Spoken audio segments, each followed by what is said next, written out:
Boa noite a todos. Estamos iniciando mais uma edição do nosso programa Momentos Espirituais. Hoje é dia 23 de maio de 2014 e estamos desenvolvendo o tema relativo às leis morais que se encontram contidos lá em O Livro dos Espíritos, no livro 3º. Estamos ainda no capítulo referente à lei de justiça, amor e caridade, talvez aquela lei que é a mais bela de ser discutida, a mais bela de ser aprendida e apreendida. E nós estamos acompanhados do nosso Guilherme e do nosso Marcos Caldas, que hoje vem nos auxiliar com as suas anotações. Boa noite, Marcos. Boa noite, Guilherme. Falou Marcos primeiro. Tá bom. Então, boa noite a todos. Possamos hoje ter uma noite proveitosa, essa reflexão tão interessante e importante que é a caridade, o amor do próximo. E a caridade em todas as suas facetas, né? Todas as suas formas de ser encarada. Então, boa noite a todos e que tenhamos realmente um excelente aproveitamento hoje. Boa noite a todo mundo, todos os ouvintes, o Guilherme. Lembrando, vamos reforçar no final provavelmente, mas lembrando que depois hoje é sexta, na terça-feira que vem, dia 27 de maio, vamos ter a palestra da Anete Guimarães, que vai ser na escola Nilza Ferragutti, no bairro do Capela. E é uma palestra muito interessante sobre reforma íntima. E queria aproveitar, eu nem sabia que você vinha, Marcos, mas eu fiquei muito feliz de você estar aqui, porque eu fiz umas anotações, você vai com certeza complementar. Hoje é dia 23 de maio. 23 de maio é uma das avenidas mais importantes de São Paulo, que faz aquele eixo norte-sul, compõe o norte-sul e tudo mais. E vocês sabem por que o dia 23 de maio é tão importante, embora não seja um feriado? Eu não me recordo. A Revolução Paulista, a Guerra Paulista, a Revolução Constitucionalista, que tem a data de 9 de julho, começou com o estopim 23 de maio. No dia 23 de maio, quando 4 jovens oposicionistas para derrubar o governo provisório de Getúlio morreram. Martins Miragaia, Drauzio e Camargo, o MMDC. Muito bem, é isso mesmo. É. E como a gente está falando da lei da justiça, amor e caridade, a gente tem aqui uma data importante que foram pessoas que, talvez de uma maneira que não fosse a melhor, mas que colocaram sua vida até pela causa de ter uma justiça maior pela população como um todo. Então fica aqui uma homenagem para tanto esses 4 jovens que morreram e mais de 750 pessoas que também morreram naquela época. E também trago 2 curiosidades. Essa eu sei que o Marcos vai gostar. Hoje é o Dia Mundial da Tartaruga.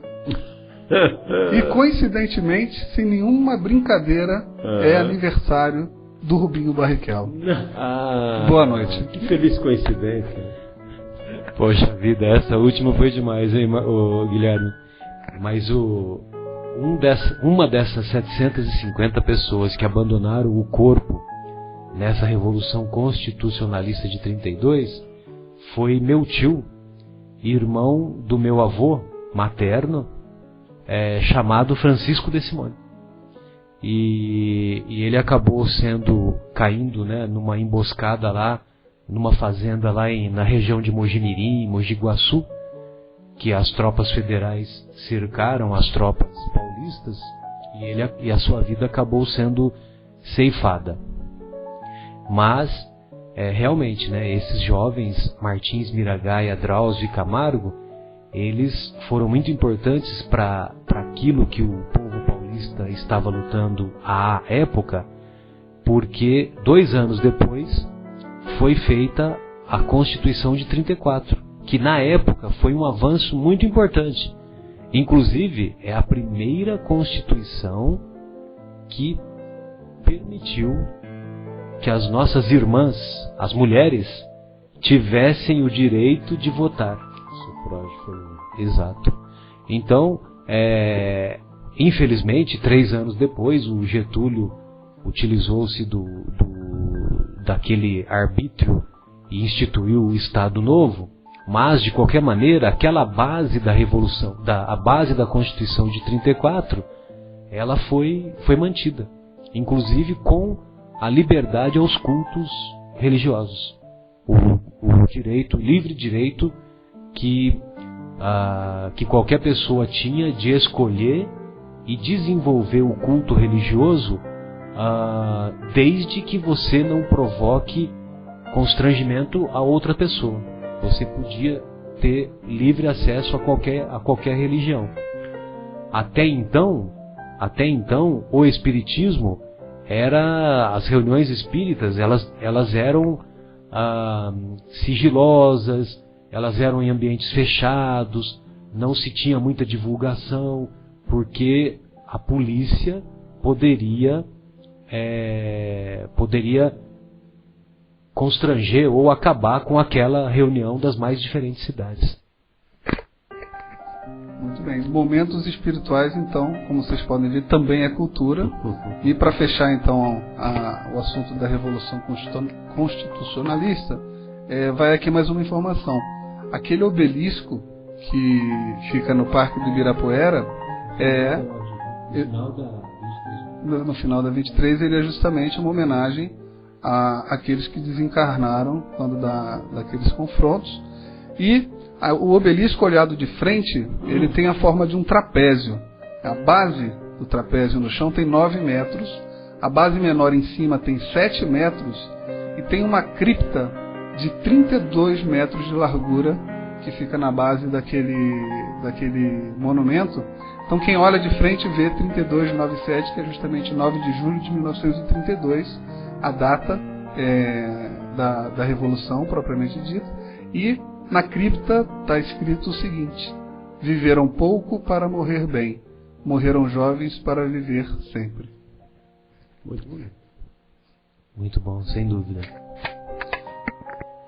Bem, então, meus amigos, nós estamos iniciando a discussão do tema intitulado Caridade e Amor ao Próximo, que o Kardec, com a sua pedagogia fantástica, não à toa ele foi discípulo de Pestalozzi, o maior pedagogo da época, lá no início do século XIX, 1800 e alguma coisa, que o Pestalozzi se destacou, e Kardec foi um aluno prestimoso, um aluno que se destacou a tal ponto que, aos 14 anos, quando o mestre Pestalozzi saía de sua cidade em Yverdon, na Suíça, para divulgar e para ampliar os conceitos pedagógicos ali pela região da Europa, não só restrito à Suíça, mas como também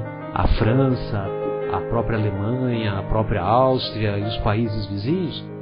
Então, quando o mestre Pestalozzi se ausentava lá do Instituto de Yverdon, o professor Hippolyte Léon Denisard Rivail, com 14 anos de idade, assumia a direção do colégio. Então vejam vocês a alta capacidade que esse espírito de elevada hierarquia já apresentava. E depois, quando ele se tornou adulto, mais amadurecido, por volta dos 25, 30 anos, o Ministério da Educação da época na França convidou-o para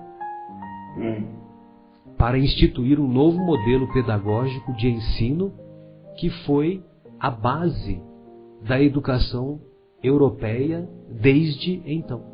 Então as modificações foram instituídas pelo Hippolyte Léon Denisard Rivail, que mais tarde assumiu o pseudônimo de Allan Kardec.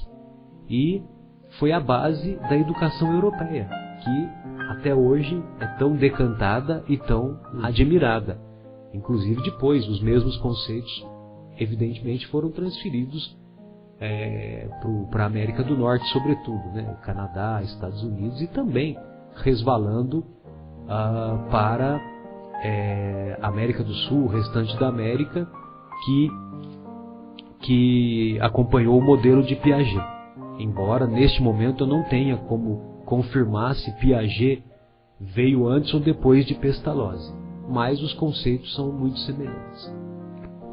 Bem, e nessa pergunta 886, que é uma das perguntas mais belas, mais profundas que Kardec elaborou aos benfeitores espirituais, então Kardec quer saber dos imortais: qual é o verdadeiro sentido da palavra caridade, como a entendia Jesus?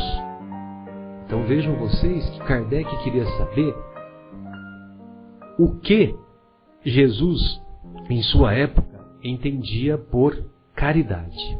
Aí os benfeitores espirituais, chefiados pela equipe do Espírito de Verdade, assim respondem: caridade na época de Jesus significava e significa benevolência com todos, indulgência com as imperfeições dos outros, perdão das ofensas. Benevolência com todos, benevoluntas, boa vontade para com todos. Este é o primeiro sentido. O segundo sentido: indulgência com as imperfeições alheias. Indulgência, se nós separarmos a palavra, indulgência vem de dulce. Dulce é doce. In é ser doce por dentro,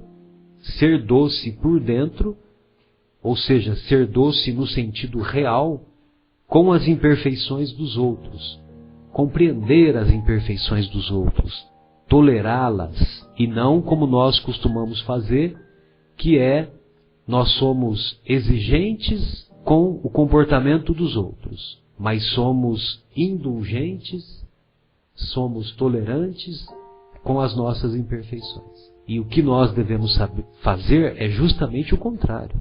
Nós devemos ser tolerantes com as imperfeições dos outros. Não tolerantes da boca para fora. Tolerantes verdadeiramente, no nosso íntimo, por dentro. E sermos rigorosos com o nosso comportamento. Rigorosos para que nós nos aperfeiçoemos. Para que nós nos esforcemos em diminuir as imperfeições. Então, benevolência para com todos, indulgência com as imperfeições dos outros e perdão das ofensas. Perdão das ofensas, ou seja, não retribuir o mal que alguém tenha nos causado. Então, quando nós não retribuímos o mal, quando nós não devolvemos o mal, nós já estamos perdoando. Agora, o perdão é um processo longo de aprendizado. Ou seja, o tempo vai se encarregar de fazer aquele acontecimento menos feliz perder a importância aos nossos olhos. O tempo vai diluindo aquele acontecimento infeliz, vai diminuindo em importância, até que chega um momento, nós nos recordamos daquele acontecimento infeliz e não nos importamos. Quando nós não nos importamos, está estabelecido o perdão real. Então, meus queridos, tem até uma maneira que é um método mnemônico para nós não nos esquecermos dessa questão, 886. Qual o verdadeiro sentido da palavra caridade como a entendia Jesus? A resposta é BIP. B-I-P. B de benevolência, I de indulgência e P de perdão. Nós desejamos que esse conceito não só esteja em nossa mente, em nosso espírito, mas principalmente que esteja em nosso coração, em nosso comportamento. Marcos, gostaria de ouvi-lo. Só apenas um pequeno comentário. Quando a gente fala de tolerância para com o nosso irmão, o nosso semelhante, portanto, ter a caridade, né, nesse sentido, de, enfim, não nos sentirmos ofendidos, irritados, ou temos o desejo da réplica ou da tréplica em relação a algum problema que tivemos com o semelhante, com o irmão, nós devemos ter em mente que realmente devemos estar muito atentos às nossas próprias imperfeições. E estar atento e ser perseverante em relação às nossas falhas tem que ser uma coisa bastante clara. Não significa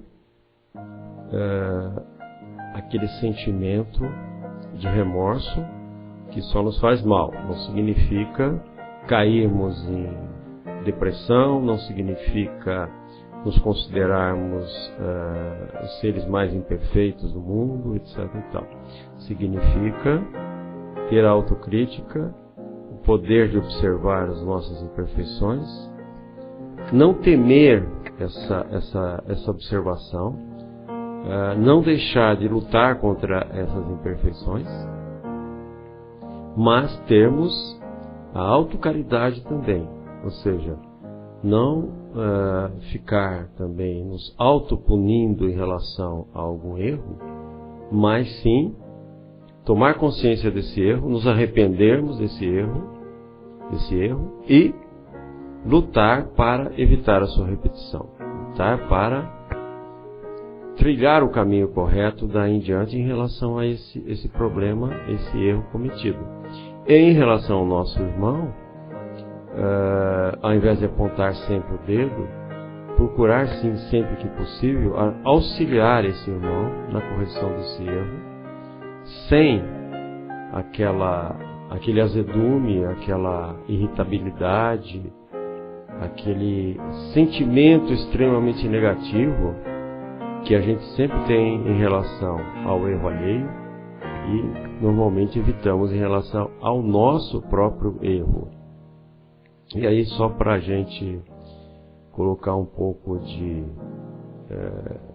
temperança ou humor nisso, me recordo agora de uma frase de um filósofo muito conhecido no século passado, Bertrand Russell, que disse que a gente precisa e deve evitar a repetição dos nossos erros, até porque nós temos tantos erros novos para cometer. Então, para que ficar repetindo os erros antigos?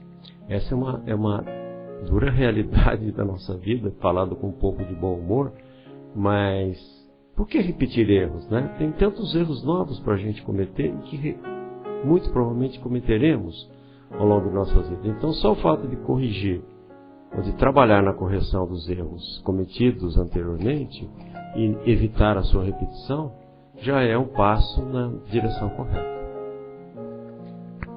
Sem dúvida, meu caro Marcos, bem lembrado.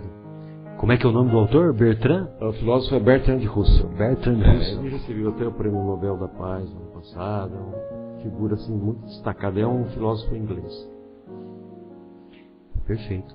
E isso é interessante porque vai na mesma linha de pensamento que a doutrina nos coloca, sobretudo naquele capítulo referente às obsessões, em que há um estudo que é coordenado pelo espírito Manuel Filomeno de Miranda, que, através da mediunidade do nosso querido Divaldo Pereira Franco aniversariou há poucos dias, no começo de maio, e ele completou 87 anos.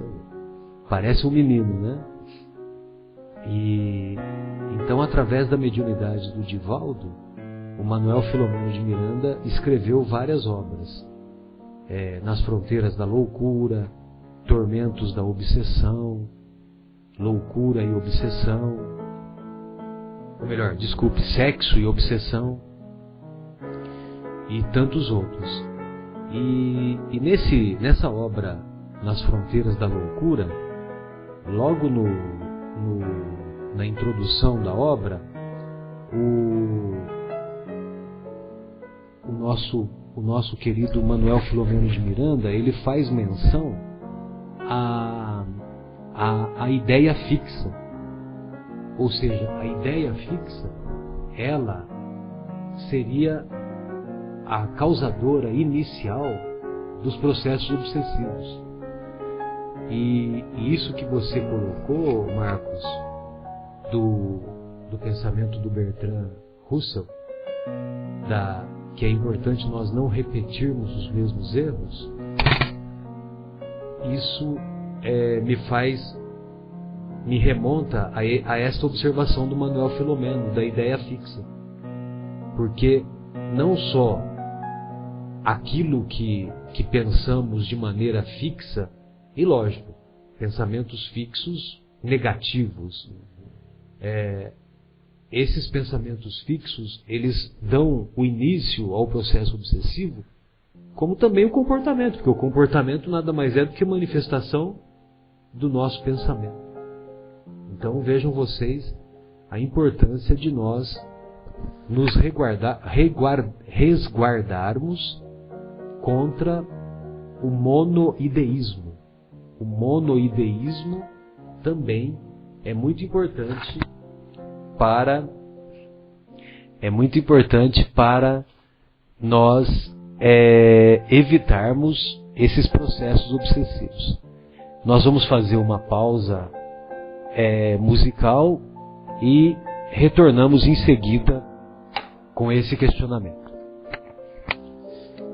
Bem, então dando continuidade ao nosso tema de hoje, que é relativo à questão 886, depois dessa definição de caridade que os benfeitores espirituais nos concederam, Kardec também faz o seu comentário.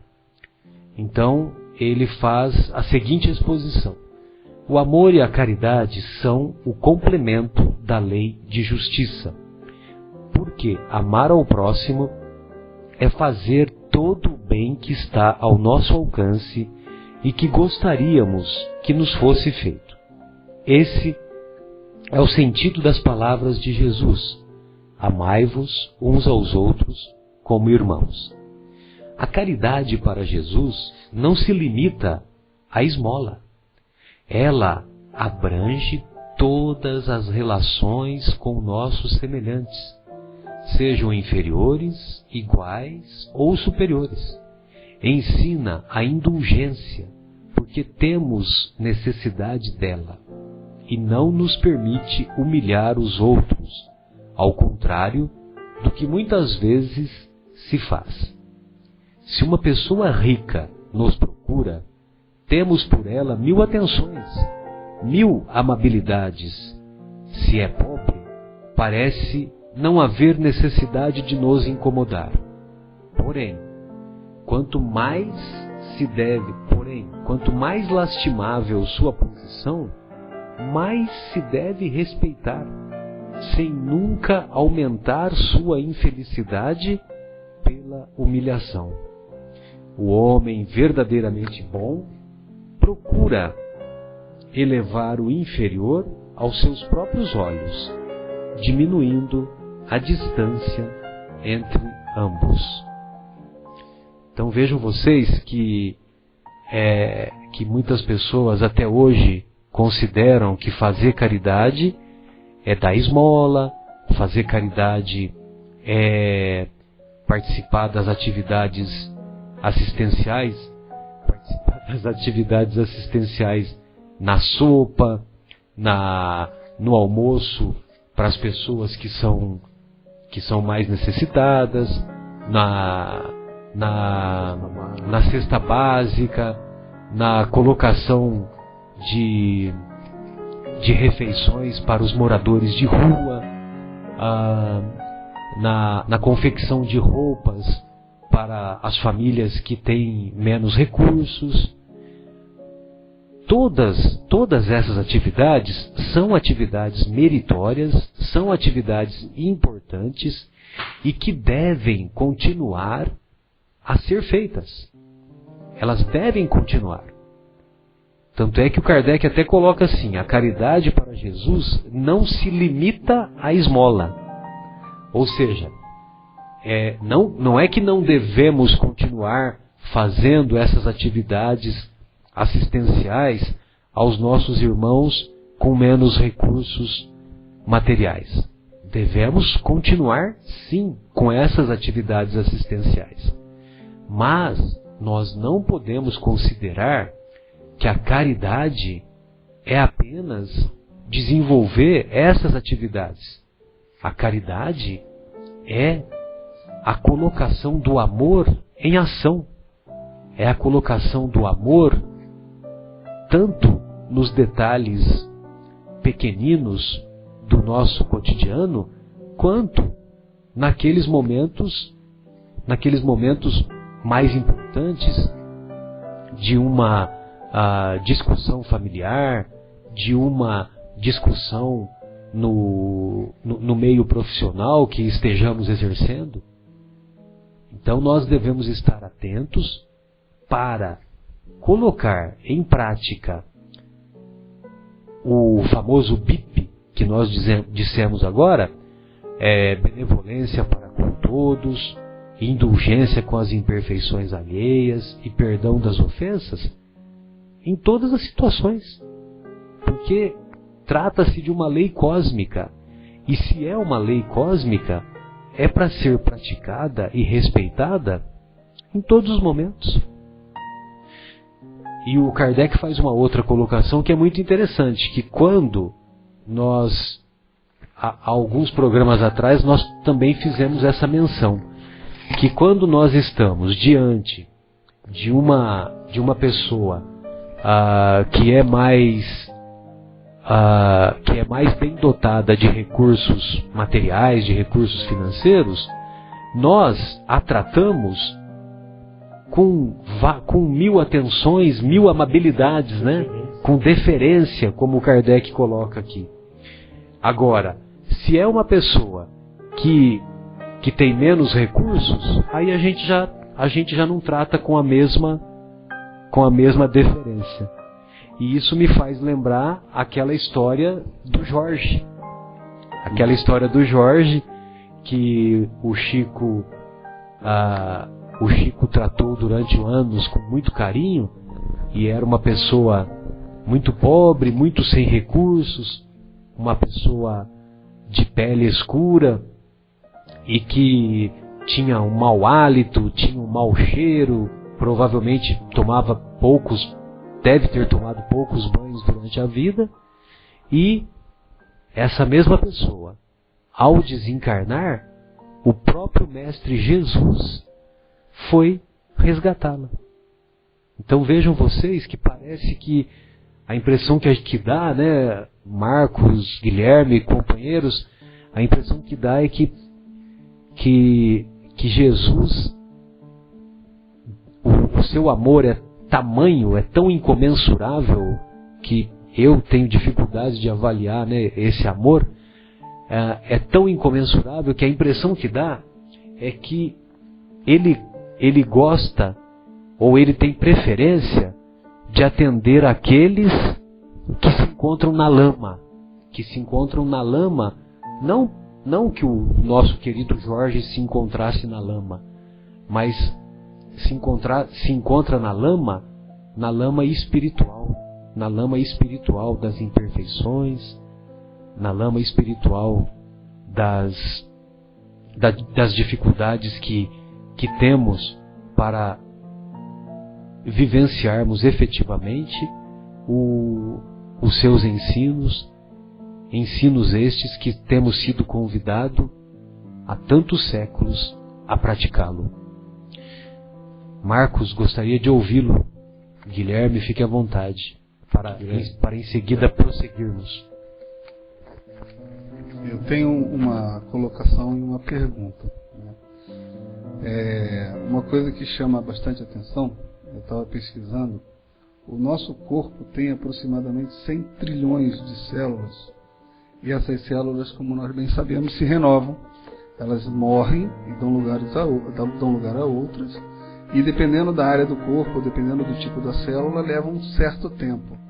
Mas, em teoria, em 7 anos, todas as células do nosso corpo se renovaram. Ou seja, nós não somos mais aquela pessoa que éramos há 7 anos atrás.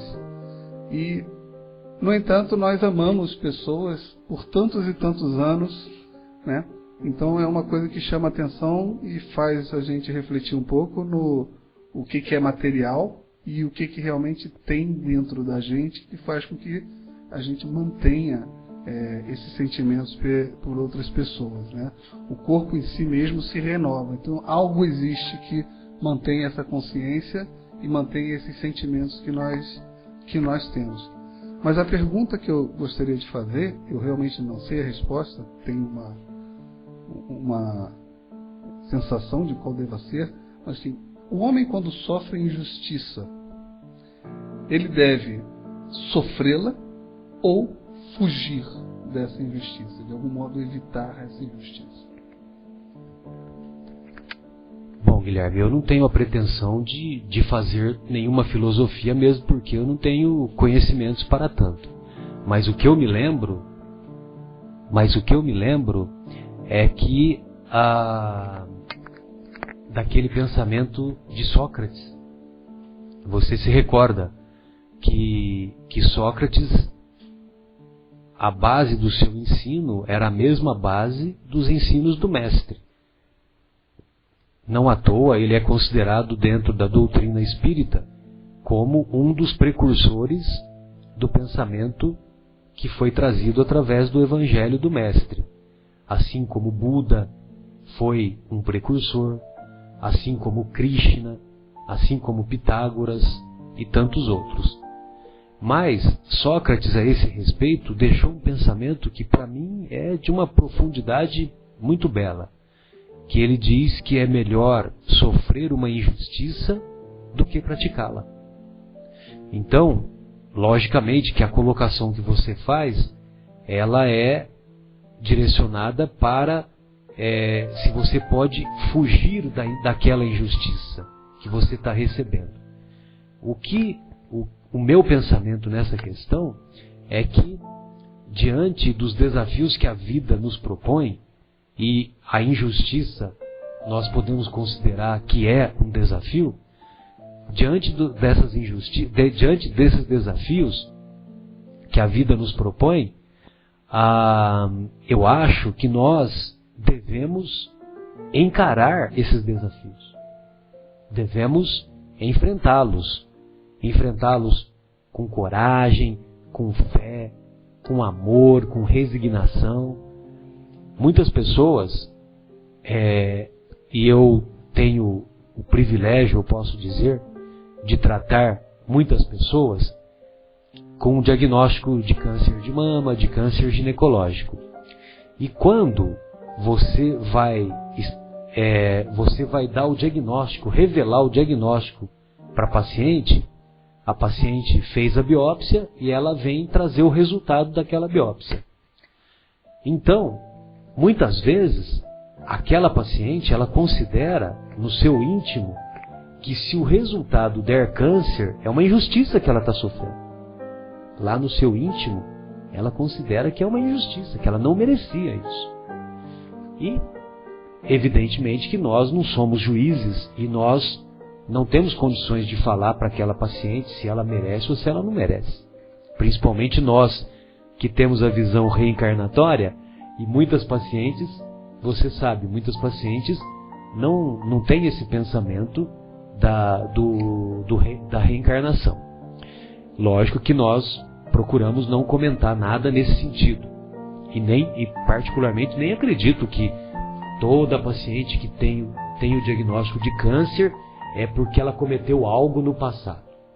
Pode até ser alguns casos que sim, mas pode ser, a maioria das vezes, fruto de uma situação que ela deve enfrentar agora para o próprio aprendizado dela, para o próprio aperfeiçoamento. Não que seja um castigo divino. Bem, mas quando eu dou o diagnóstico lá para a paciente, então eu me lembro, e você não fala nada para ninguém, sabe, Guilherme? Mas eu uso muito os conceitos que estão contidos naquela mensagem do Lacordaire, o item 18 do capítulo 5 de O Evangelho segundo o Espiritismo, intitulado Bem e Mal Sofrer. Bem e Mal Sofrer. Então, nessa mensagem, eu procuro explicar para a paciente que, olha, minha querida, infelizmente o resultado deu o tumor maligno e nós temos um desafio pela frente. O tratamento é prolongado, o tratamento leva 1 ano aproximadamente, não é só a cirurgia, é preciso fazer a quimioterapia, muitas vezes é preciso fazer a radioterapia. É importante a senhora fazer o acompanhamento psicológico, porque o acompanhamento psicológico vai dar um suporte para você. Mas agora é hora de você enfrentar com coragem esse desafio que a vida está lhe propondo. O soldado só consegue a promoção se ele vai à guerra, se ele vai à luta, se ele encara aquele problema. Agora, se o soldado fica no quartel engraxando o coturno, ele vai obter a promoção? E então eu explico para a paciente que se ela tiver uma reação positiva àquela infelicidade que ela está sendo acometida, ela vai se tornar um exemplo positivo para as pessoas que ela convive. Então, muitas vezes eu noto, Guilherme, que quando eu falo isso, né, estimulando a paciente, ela já ganha uma esperança maior. É lógico que tem aquela porcentagem de pacientes que tem um comportamento depressivo e mesmo tem quadros depressivos, né, mais severos, mais importantes, que muitas vezes tudo que você fala, tudo que você procura estimulá-la, não é suficiente para fazê-la, né, para fazê-la erguer-se, respirar fundo e carregar a cruz, né? Arrastar a cruz qualquer um arrasta, mas o que nós procuramos fazer, estimular as nossas pacientes é nesse sentido, de carregar a cruz de cabeça erguida. Então, do meu ponto de vista, é lógico que nós, não é errado, se você faz a colocação de fugir da injustiça, ou seja, fugir da injustiça, obtendo meios para que haja uma harmonia daquela injustiça que você está sofrendo, isso eu não acho errado. Mas é importante nós encararmos os desafios que a vida nos propõe. Isso está na sabedoria que a gente já conhece no Espiritismo, né? Como é que é aquela história mesmo? A verdadeira sapiência é você reconhecer as coisas que você não pode mudar, ter essa perspicácia, essa capacidade, né? Enfrentar e modificar aquelas que você consegue e reconhecer aquelas que você não consegue. A oração da serenidade. Exatamente. Então isso faz muita diferença. Eu queria voltar um pouquinho e fazer uma observação também. Quando a gente fala da esmola, né, da ajuda material, muitas vezes insignificante até para nós, aquela ajuda que não é que a gente não deva fazer, mas que é humilhante para quem recebe, né, umas moedas, etc. e tal. Acho que a verdadeira caridade é aquela que a gente pratica na luta para evitar que essas pessoas precisem da esmola. Então, essa eu acho que é a caridade mais relevante. Ou seja, se nós temos uma atitude, socialmente falando, no sentido de trabalhar pela melhoria do todo, pela melhoria da sociedade, pela justiça social, eu acho que nós estamos trabalhando no sentido de evitar que as pessoas tenham a necessidade da esmola, de pedir a esmola. Não sendo, vamos dizer assim, paternalistas, assistencialistas, dizendo, olha, não precisa trabalhar não que eu te dou a comida, tal. Não. mas criando condições, e aí passa, aqui sem querer me estender muito, mas passa muito pelo processo educacional, né? Que é um dado que eu estava outro dia refletindo sobre, né? O Brasil, por exemplo, é um país que gasta aproximadamente 13, 14% de toda a arrecadação de impostos com pagamento da máquina administrativa. E apenas por volta de 4% com a educação do povo brasileiro. Então nós gastamos 3 a 4 vezes mais com burocracia, corrupção e outras cositas, né? E do que com a coisa mais importante para a formação, que é a educação. Quando você pega países na Europa, França, até mesmo a Itália, né? Que a gente olha assim, um país meio tranquilo demais e tal, mas a França, Itália, não vou pegar casos extremos como a da Suíça ou da Alemanha, mas eles têm exatamente a relação inversa. Então, por exemplo, um país como a França gasta aproximadamente 14% da sua arrecadação de impostos com a educação e 3 a 4% com a administração, com os funcionários públicos, etc., com a máquina administrativa. Então, é essa inversão que nós precisamos corrigir para sermos verdadeiramente caridosos. Porque a hora que a gente fizer isso, nós vamos dar condição para a população, para ela decidir o melhor caminho, para ela conseguir ganhar o seu sustento, né, com o seu próprio esforço, e vamos evitar a necessidade dessa esmola tão triste, tão deprimente para quem recebe, apesar de muitas vezes ser necessário. E um outro aspecto aí, muito mais curto aí, que eu peguei no que você falou, quando a gente diz que existe uma tendência realmente quase que universal de você receber, tratar e ser mais condescendente com a pessoa de um nível intelectual e financeiro mais elevado. Então, normalmente, nós vamos tratar com Salam Alex, aquele que está numa posição social muito alta, né, acima da gente muitas vezes, e aquele humilde, aquele pobre e tal, nós tratamos com certo desprezo, etc. e tal. Isso é a regra. A exceção é o que é? Muita gente, por outro lado, erroneamente, acha que pelo fato do seu irmão ter uma condição financeira ou intelectual muito elevada, ele não precisa da nossa caridade. E muitas vezes ele precisa. Não da caridade financeira, obviamente, né? Mas a caridade mais ampla, que é a caridade da compreensão, do ombro amigo, de reconhecer que muitas vezes a posse do bem material não elimina, aliás quase nunca, né, elimina os demais problemas existenciais que a pessoa tem que enfrentar. Então você encontra muitas vezes pessoas com um altíssimo poder aquisitivo e com problemas estruturais internos enormes, né? Problemas de relacionamento, problemas de compreensão das coisas, medo da morte, medo de enfrentar situações de conflito emocional. Existem muitos casos, inclusive, de pessoas que tinham uma condição financeira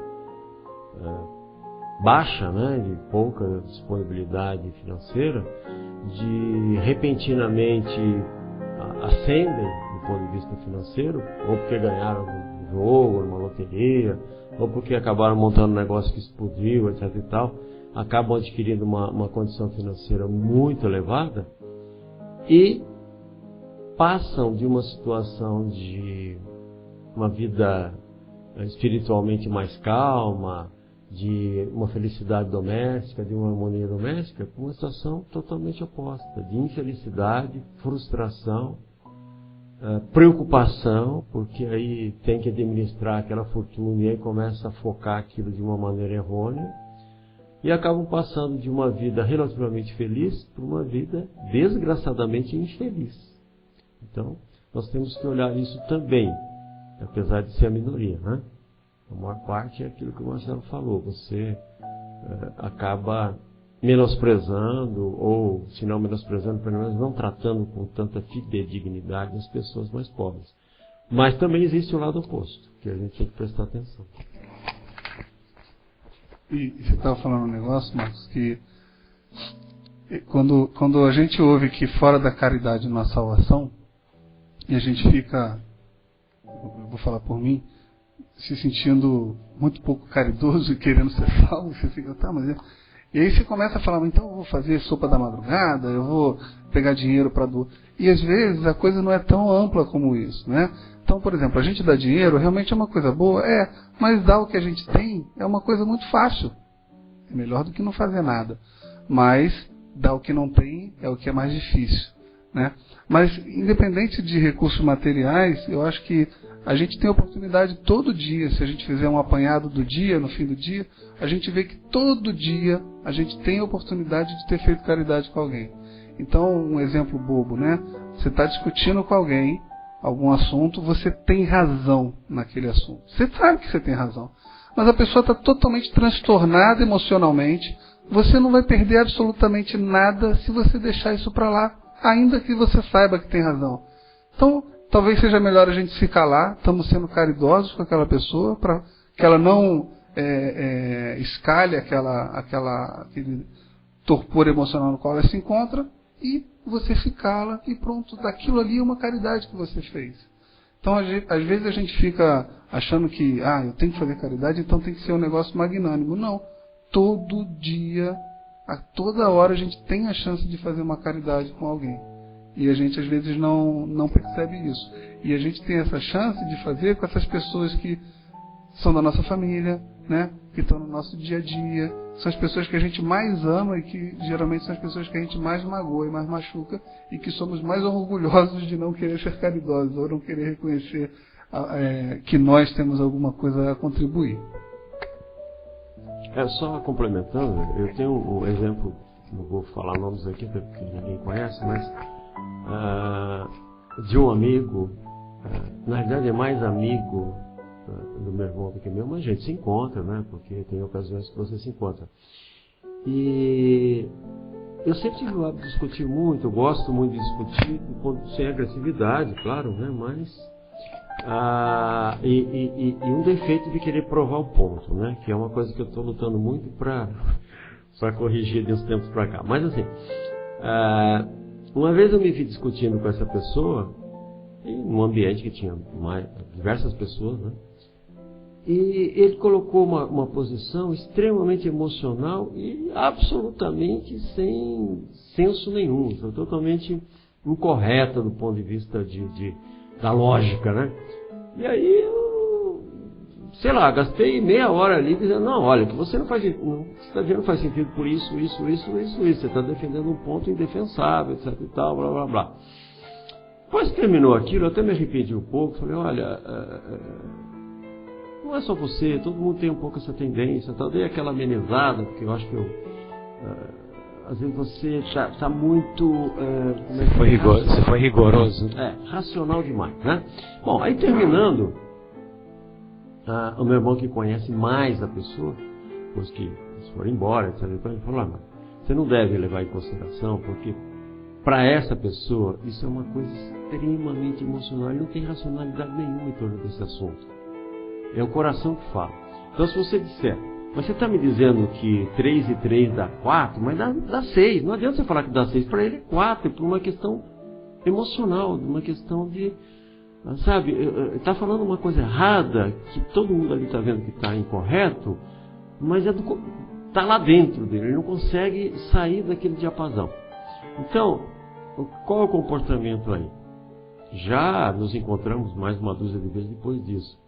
É um assunto que eu deixo à parte. Se o assunto surge e vem à baila, eu faço simplesmente um comentáriozinho rápido, meio na brincadeira, e saio para outro assunto. Porque eu sei que não adianta ali você dizer, não, eu vou convencer, eu vou provar, eu vou mostrar. Isso é uma coisa, primeiro, que não se deve fazer isso normalmente sempre, né? A não ser que tenha uma utilidade isso, né? Como a gente falou. Mas é um exemplo de um comportamento errôneo, né?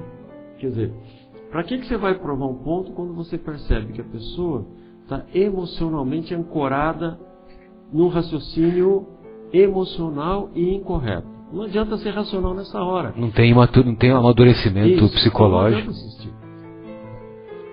Exatamente. E são várias as situações assim, né, Marcos? Bem, meus amigos, nós vamos fazer uma pequena pausa musical e retornaremos em seguida dando prosseguimento. Deixa essa música de fundo que é maravilhosa. Bem, meus amigos, então, dando prosseguimento ao nosso estudo, nós vamos caminhar para a questão 887, quando Kardec quer saber dos benfeitores. Jesus também disse: amai até mesmo os inimigos. Porém, o amor aos inimigos não é contrário às nossas tendências naturais? A inimizade não provém da falta de simpatia entre os espíritos? Os benfeitores assim respondem: sem dúvida, não se pode ter pelos inimigos um amor terno e apaixonado. Não foi o que Jesus quis dizer.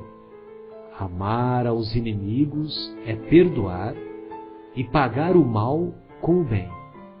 Agindo assim, nos tornamos superiores a eles. Pela vingança, nos colocamos abaixo deles.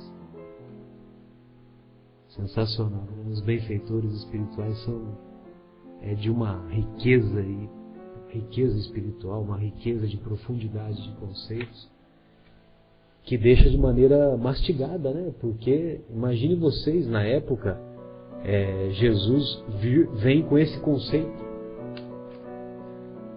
Tendes ouvido o que foi dito: amai aqueles que vos amam e odiai aqueles que vos detestam. Porém, eu vos digo: amai os vossos inimigos, perdoai aqueles, orai pelos que vos perseguem e vos caluniam. Porque se amardes apenas aqueles que vos amam, que fazeis a mais do que os outros? Os publicanos também não agem dessa maneira? As pessoas de má vida também assim não procedem? Essa comparação é uma comparação que não tem argumentação. Não tem argumentação para nós não amarmos os nossos inimigos. Porque se nós amarmos apenas aqueles que nos amam, o que nós fazemos demais? Eu gosto de você, você gosta de mim. Muito bem. Empatou. Exatamente, empatou. Agora, para que tenhamos um comportamento ético, moral elevado, é preciso amar aqueles que nos perseguem, aqueles que são nossos opositores. Logicamente que nós não vamos convidar os nossos opositores para participar de um almoço em casa, para participar de uma confraternização, porque nós sabemos que da parte desses opositores pode vir algumas práticas delituosas e até mesmo fatais. Mas é possível sim nós termos uma convivência pacífica, é possível deixarmos uma porta aberta à reconciliação, é possível nós pedirmos a Deus para que Deus ilumine a caminhada evolutiva desse nosso opositor. É possível nós não fazermos aquele ódio crescer, não fazer render, né? Aquilo que você falou agora há pouco, né, Marcos, que eu até me lembrei disso, que você não quis levar a discussão adiante com o seu interlocutor, justamente para não render de maneira negativa um comentário menos feliz que esta ou aquela pessoa às vezes faz conosco. E o detalhe é que você sente a inutilidade desse processo. Você diz o seguinte: se a pessoa já está ancorada naquele raciocínio, você tentar fazer ela ver a coisa de outra maneira é inútil. Então, qual é a utilidade disso? Ou seja, que bem vai fazer isso? Se vai fazer algum bem, você pode até se dar o trabalho de insistir um pouco mais. Mas se você percebe que aquilo não vai fazer bem, pode até fazer mal, porque vai criar um sentimento negativo em relação a você mesmo, quer dizer, a pessoa vai falar, pô, cara, a pessoa está me tratando, né? Está entrando em conflito com o meu íntimo. Então deixa. Melhor. Essa é uma maneira que a gente tem que refletir o tempo todo, porque o nosso comportamento afeta o nosso irmão. E a questão de odiar aí, ou não odiar os nossos inimigos, Jesus realmente trouxe uma revolução do ponto de vista positivo quando colocou as coisas dessa maneira, porque até hoje nos é difícil não ter sentimentos negativos em relação a quem nos fez mal, ou aquele que nós julgamos que nos fez mal também, muitas vezes, né? Às vezes é um julgamento errado. Errado da nossa parte também, nós interpretamos mal alguma coisa, ou nós somos também muito sensíveis em excesso em relação a alguma coisa, esse tipo de coisa. Mas, se nós deixarmos de alimentar o sentimento agressivo, o ódio, o rancor, já é o passo em direção da estrada correta, da trilha correta. Isso é muito importante. Deixemos de alimentar esse sentimento de rancor, de ódio, às vezes de mágoa, já estaremos dando o passo que precisamos dar na direção correta. Não estamos ainda no estágio evolutivo espiritual de sairmos por aí abraçados com alguém que nos prejudicou, com alguém que nos fez um mal muito grande. Mas, se conseguirmos não odiar esse irmão, já é um passo. De outro lado, quem nos fez pequenos males ou pequeno mal, por que não buscar a reconciliação ou a conciliação? Muitas vezes aquilo que a gente acha tão grave tem um efeito ou uma gravidade muito menor do que nós consideramos, porque nós temos normalmente um amor próprio muito forte, muito exacerbado. Então, temos que refletir sobre esse ponto. Obrigado, Marcos, pelas suas colocações. Nós estávamos aqui procurando e encontramos um pensamento que, veja você como que a psicologia de Jesus é de alta hierarquia, né? É sublime. Os nossos amigos, eles, por muito nos amarem, por muito gostarem de nós, os nossos amigos, eles não apontam as nossas imperfeições. Eles não apontam as nossas imperfeições. Mesmo porque, pelo fato de eles nos amarem, eles não apontam as nossas imperfeições. Agora, os nossos inimigos, aqueles que se colocam como nossos opositores, eles colocam o dedo na ferida mesmo. Eles colocam o dedo na ferida porque eles querem ver a gente numa pior, né? Então, os nossos inimigos, eles vão lá e metem o dedo na nossa ferida.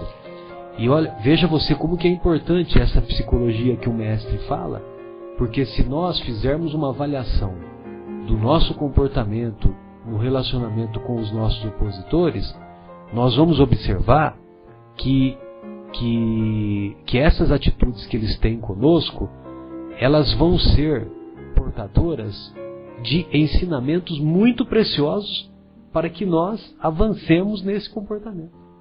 Então, veja você o que o André Luiz fala no capítulo 13, intitulado Antagonistas, da obra Sinal Verde.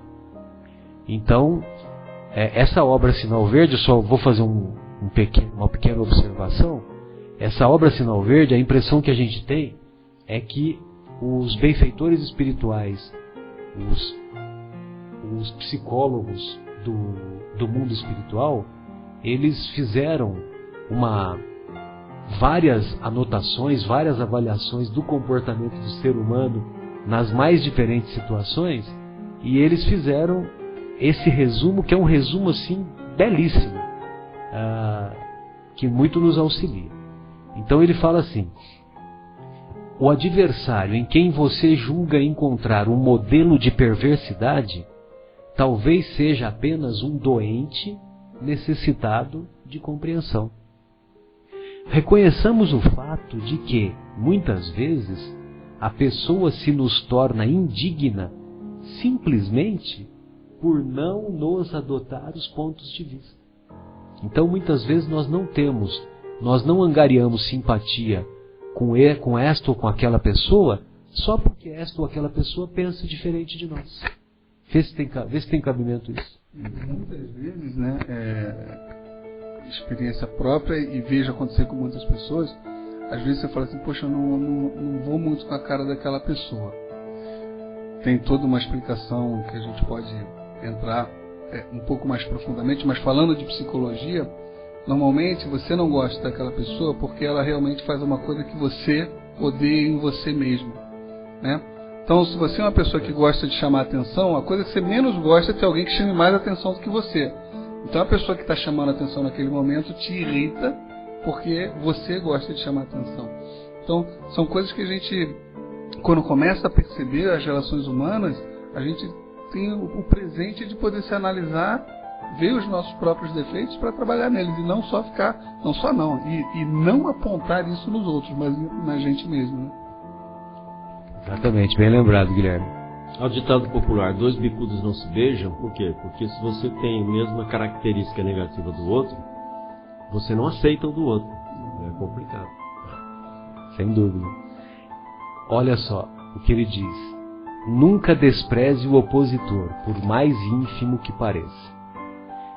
Respeitemos o inimigo, porque é possível seja ele portador de verdades que ainda desconhecemos, até mesmo em relação a nós. Então, vejam vocês como que nós podemos aprender no relacionamento com os nossos opositores. Se alguém feriu a você, perdoe imediatamente, frustrando o mal no nascedouro. Perdoe imediatamente, ou seja, não devolva o mal que alguém lhe provocou.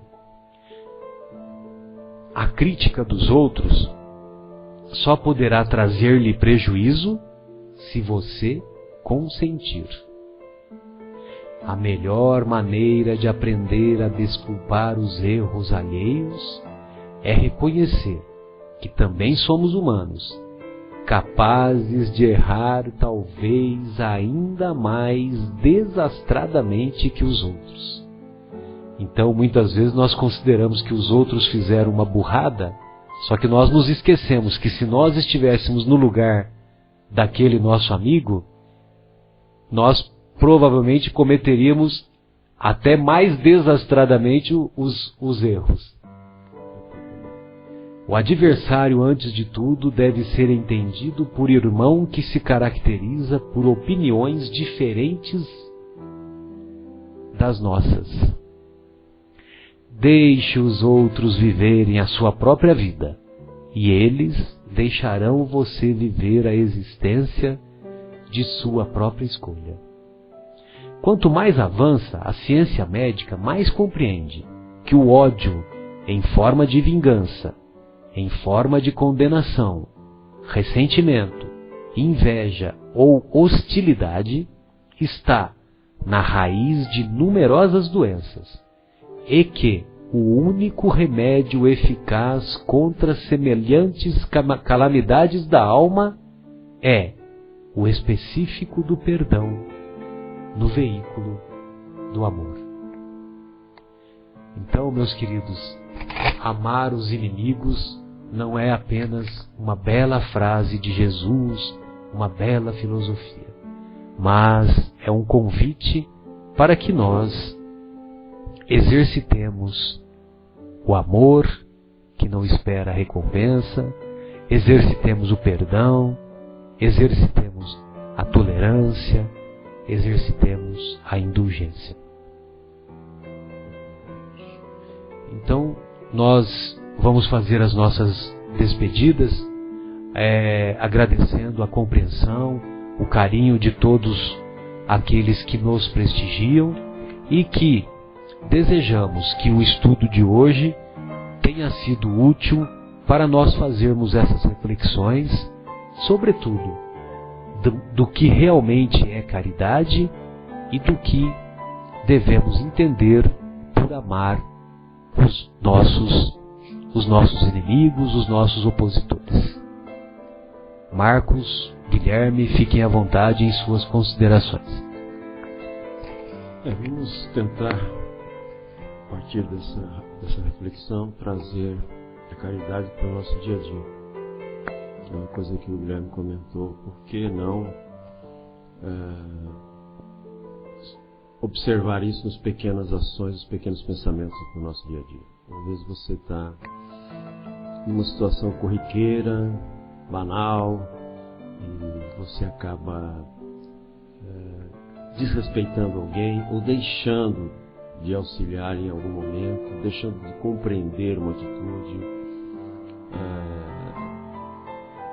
E com isso você está deixando passar uma oportunidade de praticar uma caridade. Porque a caridade, ela é muito abrangente, mas ela é presente em cada ação, cada pensamento do nosso dia a dia. E é isso que a gente tem que ter em mente. Boa semana, final de semana para todos. Boa noite a todo mundo. E lembrando que a lei da justiça, amor e caridade foi